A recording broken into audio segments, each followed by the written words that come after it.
Part 1. Before Domino. Mr. Desmond, start from the beginning. Detective Walter Odom said it quiet, like he had all night. He probably did. The room smelled like burnt coffee and cold radiator dust, and the tape recorder between us clicked once when Danny Ruiz leaned over and hit it. My name is Demetrius Desmond, I said. But nobody called me that. They called me Domino. Danny snorted, the kind of laugh that ain't really a laugh. Domino. Like the pizza? Like the game, I said. You knock one down, the rest follow. Somebody hung that on me a long time ago. Took me years to figure out if it was a compliment. Walter didn't write nothing down yet. He just watched me the way old cops do, like he was reading a book he'd already guessed the ending to but wanted to see if he was right. So, he said, where's the beginning? I thought about that harder than he probably expected. The beginning wasn't the park, wasn't the dead man on the ground, or the sirens or the cuffs biting my wrists. The beginning was a 2-bedroom apartment on the 9th floor of a building that smelled like somebody's grandmother was always cooking something, even when nobody was. The beginning's Harlem, I said. 1968. My mother had 3 jobs and 1 bad knee, and I had a lot of opinions about the world for a kid who ain't never left it. We lived in the Drew Hamilton houses, 9th floor. Elevator broke more than it worked, and when it broke, you learned to run stairs like it was an Olympic event. My mother, Odessa Desmond, cleaned offices at night and did hair on the weekends out of our kitchen, and during the day, she slept in 2-hour chunks between whatever needed doing. My father wasn't a story anybody told much.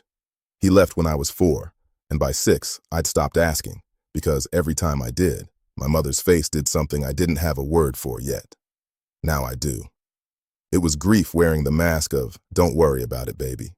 I had 2 older sisters, Yvonne and Pearl, who raised me near as much as my mother did, mostly by telling me what not to do, and then doing it themselves first, so I could watch what happened. The neighborhood taught you things school never put on a test. It taught you who was safe to walk past and who wasn't, which stairwells to avoid after dark, how to read a man's face before he said a word to you. It taught you hunger. Not always the kind in your stomach, though there was plenty of that too, but the kind that sits behind your ribs and tells you there's got to be more than this hallway, this elevator, this block. I was a decent student, not the best, but I could hold a conversation with a teacher that made them think twice about writing me off. Mrs. Calloway, 5th grade, used to say I had a mouth full of potential and no patience for foolishness that wasn't mine. She wasn't wrong. I didn't have patience for a lot of foolishness. I just didn't always have a way out of it either. By 14, I understood the math of my life pretty clear. My mother's checks didn't stretch to cover 4 people's worth of living. My sisters were already working. Yvonne at a diner on 125th. Pearl doing whatever Pearl did, which she never fully explained, and I never fully asked about, because some doors you learn not to knock on.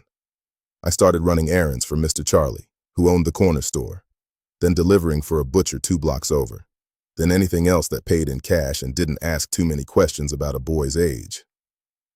You should have stayed in school, Danny said, cutting in. First time he'd spoken in a while. That's usually where this story goes bad. I did stay in school, I said. 2 more years passed when I could have walked. You want to know why a kid leaves school at 16? You got to ask what he was walking toward, not just what he was walking away from. Walter's eyes flicked toward Danny. Just a flicker, nothing dramatic. But I caught it. Let him talk. The night I decided to leave, it wasn't dramatic either. No slammed door, no speech. My mother came home at 11, feet swollen, and sat at the kitchen table without taking her coat off. And I watched her count out rent money twice because she didn't trust the first count. $15 short. She didn't cry. She just sat there doing math in her head, moving invisible numbers from one pile to another, like if she rearranged them hard enough they'd multiply. I was 16. I had a part-time job sweeping a barbershop that paid $11 a week, and I remember doing my own math right there at that table. How many weeks of sweeping floors it would take to never watch my mother do that again. The number didn't work. Not sweeping floors.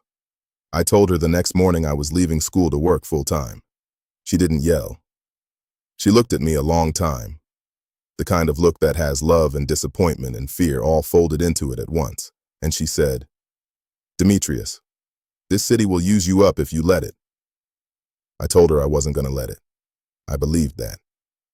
I was 16. You believe a lot of things at 16 that later life takes its sweet time correcting. "And did it?" Walter asked. Quiet. Not a trap, just a real question. "Use you up?" I looked at him a second. First time in that room, I wasn't sure how to answer something honest. "Ask me again at the end," I said. "I might know by then." Danny leaned forward, elbows on the table, that look on him like he'd caught something. "So you drop out at 16, no diploma, no money. What? You telling me you never touched anything illegal? Never ran nothing? Never held nothing for somebody? Come on, man, don't bullshit me." "I'm telling you the truth, whatever it turns out to be," I said. I had offers. Every kid on my block had offers by 14. Corner boys made more in a night than my mother made in a week, and they wore it. Sneakers, gold, girls looking at them different. I watched boys I grew up with take those offers. Tyrone, Cornell. Boys I played stickball with in the courtyard when we were 7 years old, still trying to figure out how to hit a Spalding with a broom handle. "What happened to them?" Walter asked, though something in his voice told me he already had a guess. The tired kind of guess a man gets after 40 years on the job. "Cornell's doing a dime upstate. Tyrone's dead. Got shot over territory that wasn't even really his to begin with. Just a corner some older cat let him stand on so he wouldn't have to stand there himself." I said it flat, because that's how it lived in me. Not as drama, just as fact, the way you'd report weather. I went to that funeral in a borrowed suit jacket that didn't fit right in the shoulders. 16 years old, standing over a boy I used to race down Amsterdam Avenue. Nobody said anything for a second. Danny's pen had stopped moving. "I ain't telling you that to make myself sound like some hero who walked the righteous path," I said. "I'm telling you because it's true, and because I thought about saying yes more than once. Quick money's got a gravity to it when you're hungry as shit and tired of being that way.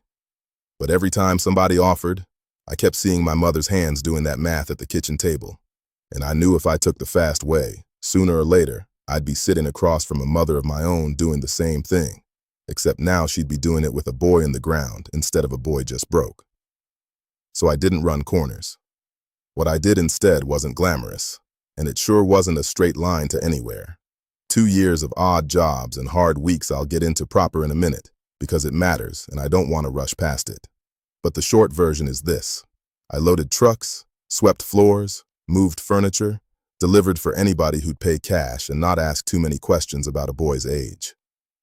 "Say it," Danny said, when I mentioned getting fired from one of those jobs for mouthing off to a customer who'd called me something ugly. "For the record." "No," I said, and left it there. Some things a man keeps, even in a room like this. I watched my friends scatter across every road a young black man in Harlem could find in 1970. Some to prison, some to early graves, some to the army because Vietnam was still eating boys whole, and a uniform looked like a way out until it wasn't, one or two, the lucky or stubborn ones, into City College on scholarships that felt like winning lottery tickets nobody else believed in.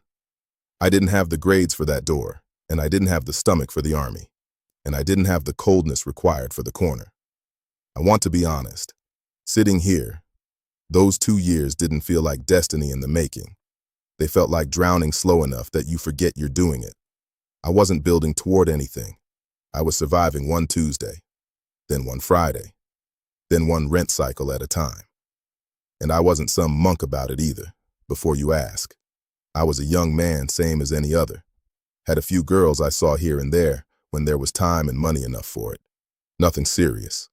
Nothing that lasted, because damn near nothing in my life back then had room to last. If you told 19-year-old me that in 2 years I'd meet a woman who'd change my whole life on an ordinary workday, I'd have laughed at you and asked if you had a real job to offer instead of a fortune. "So what changed?" Walter asked. I almost smiled. First time all night. "Nothing changed. That's the thing nobody tells you about turning points. Most days they look exactly like the day before. I woke up on an ordinary Thursday, put on the same boots I'd worn for a year and a half, and went looking for work same as always. And, Danny said, impatient now, the way young cops get when a story slows down. And somebody told me the garment district was hiring. I let that sit in the room a second, same way it sat in my life back then. Small, forgettable, nothing that announced itself as the hinge everything else would swing on. Fate's got a real cruel sense of humor, I said. It hardly ever shows up looking like fate. Most times it just looks like Thursday. Walter finally wrote something down. First time all night.